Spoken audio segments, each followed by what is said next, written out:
உங்களுக்கு சரியான மதிப்பெண்ணை உங்களால் மட்டும்தான் போட முடியும். நிறைய பேர் உங்களை ஜட்ஜ் பண்ணலாம், அதுலேயும் அவங்க அரசியல் பண்ணலாம்.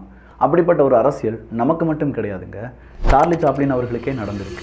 சார்லி சாப்ளின் அவர்கள் மிக உச்சத்தில் இருக்கக்கூடிய ஒரு டைம், ஒரு கண்காட்சியில் சார்லி சாப்ளின் வாக் அப்படின்னு சொல்கிற ஒரு ஈவெண்ட்டை ஆர்கனைஸ் பண்ணுறாங்க.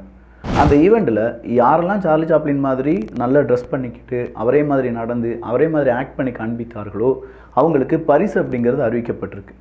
ஏகப்பட்ட பேர், குட்டையமா நெட்டையமா ஆவரேஜ் ஒரே ஹைட்டில் ஒரே வெயிட்டில் இருக்கக்கூடிய நிறைய பேர் சார்லி சாப்ளினாக மாறி அவர் போடக்கூடிய உடைகள் ஷூ இதெல்லாம் போட்டுட்டு ஆக்ட் பண்ணுறாங்க. அதில் ஒருத்தருக்கு ஃபஸ்ட் ப்ரைஸ் கிடைக்கிது. கொஞ்சம் நாட்களுக்கு பிறகு தான் தெரியுது அந்த ஈவெண்ட்டில் உண்மையான சார்லி சாப்ளின் அவர்களே பங்கு பெற்றார் அப்படிங்கிறது. அப்போ நம்மளாம் என்ன நினச்சிருப்போம், அப்போ அவருக்கு தான் ஃபஸ்ட் ப்ரைஸ் கிடச்சிருக்கும், ஏன்னா அவரை விட அக்யூரஸியாக வேறு யார் அவரே மாதிரி நடிக்க முடியும் அப்படிங்கிறது தான்.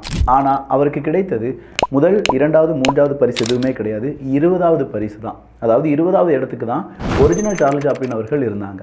இங்கே சார்லி சாப்ளின் அவர்களை நம்ம குற்றம் சொல்வதா, இல்லை அவரை வச்சு ஒரு அரசியல் அங்கே நடந்திருக்குமே அவங்கள குற்றம் சொல்வதா, இல்லை ஒருத்தரை எடை போடுறதுல எந்தெந்த வேறுபாடுகள் மக்கள் காண்பிக்கிறார்கள் அப்படிங்கிற இந்த சமூக பார்வையை குற்றம் சொல்வதா?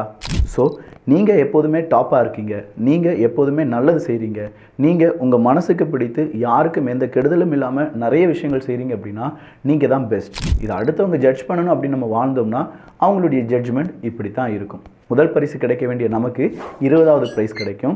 ஸோ கொஞ்சம் உங்கள் மீதான நம்பிக்கை உங்களுக்கு அதிகமாகவே இருக்கட்டும்.